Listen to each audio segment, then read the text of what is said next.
এই রকম সফট এবং তুলতুলে কমলাভোগ আপনারা এবারে খুব সহজেই বাড়িতে বানিয়ে নিতে পারবেন। তার জন্য আমি একটি কড়া গরম করে তাতে অল্প জল দিয়েছি, যাতে দুধটা তলায় বসে না যায়। এটা একটা ছোট টিপস, এটা আপনারা অবশ্যই ফলো করবেন।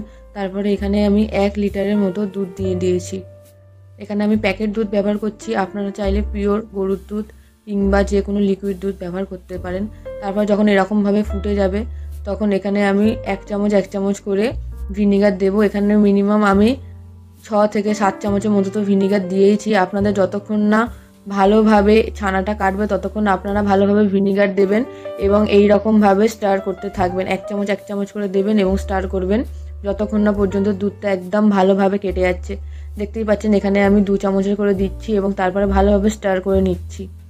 এরকমভাবে স্টেপ বাই স্টেপ আপনারা ফলো করবেন, তাহলে দেখবেন আপনাদেরও কমলাভোগ হোক, রসগোল্লা হোক, যাই হোক খুবই সফট এবং স্পঞ্জি হবে। দোকানের রসগোল্লাতে হাফ ময়দা এবং হাফ ছানা থাকে, কিন্তু আপনারা যেটা বাড়িতে বানাচ্ছেন এটা খুবই হাইজেনিক এবং খুবই সফট হবে, এর গ্যারেন্টি আমি দিচ্ছি।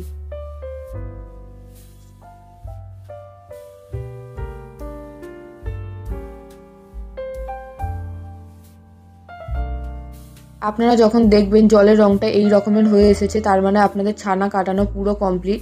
এটাকে আপনারা আর ওভার হিট করবেন না। তারপরে অপর দিকে আমি একটি ছাঁকুনির ওপরে এরকম একটা সুতির কাপড় দিয়ে নিয়েছি, আপনারা যে কোনো কাপড় দিয়ে নেবেন। তারপরে এই যে আমরা এখানে ছানাটা কাটিয়েছিলাম সেটা এখানে আমরা দিয়ে দিলাম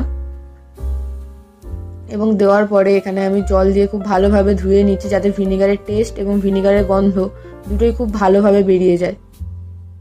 আর এটা একটি খুবই ইম্পর্টেন্ট স্টেপ, সো এটাকে আপনারা একদমই স্কিপ করবেন না। তারপরে আমরা এটাকে ভালোভাবে জলটা বার করে নেব।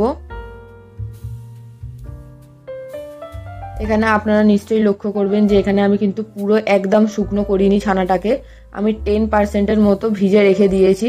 কেন, যদি আপনারা পুরো একদম জলটা বার করে দেন তাহলে কিন্তু এর ময়েশ্চার একদমই চলে যাবে, তখন কিন্তু ছানাটা একদম সফট হবে না। তারপরে অপর দিকে আমি এখানে চিনির রস বানানোর জন্য এখানে আমি 1 কাপ জল দিয়েছি এবং 10 চামচ চিনি দিয়েছি। এখানে আমি গুঁড়ো করা চিনি ব্যবহার করলাম, আপনারা চাইলে এখানে গোটা চিনিও ব্যবহার করতে পারেন আর আরও বেশি চিনি দিতে পারেন। তারপরে এখানে আমি এলাচ দিয়ে দিয়েছিলাম এবং আমার মিষ্টির রস তৈরি। অপর দিকে এখানে আমি ছানাটাকে নিয়েছি।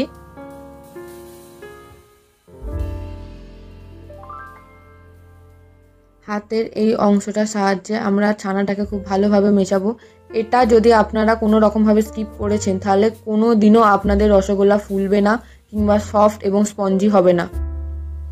এরকমভাবে আপনারা কমপক্ষে 6 থেকে 7 বার করবেন এবং যখন দেখবেন যে এরকম দলা পাকানোর পরে আপনি আপনাদের এরকম প্লেটটা পরিষ্কার হয়ে যাচ্ছে, আপনারা দেখতেই পাচ্ছেন এখানে বিনা কোনো প্রবলেমে আমি এখানে পুরো প্লেটটা এরকমভাবে পরিষ্কার করে নিতে পারছি, তখন আপনারা বুঝবেন যে আপনাদের এই ছানা তৈরি পুরো।